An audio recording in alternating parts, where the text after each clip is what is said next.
dinhi sa episode 12 sa walay katapusan nga mga kamatuoran, naghisgot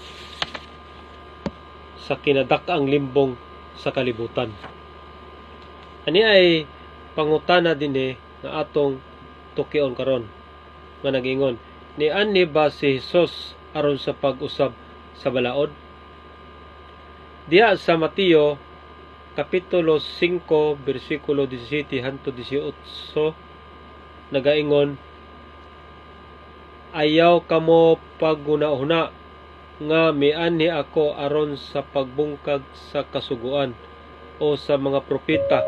Ako mianhi dili sa pagbungkag kundili sa pagtuman niini, kay sa pagkatinuod sultihan ko kamo nga samtang magalungtad pa ang langit ug ang yuta, walay pagasayloan sa kasuguan, bisan usa na lang ka kudlit o usa ka tuldok niini hangtod ang tanan matuman.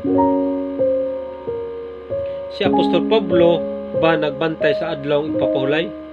Ani adini ang tubag usab sa maong pangutana nga atong makita sa Buhat kapitulo 13 bersikulo 14 nga nagingon, og sa pagpanggula nila ni Pablo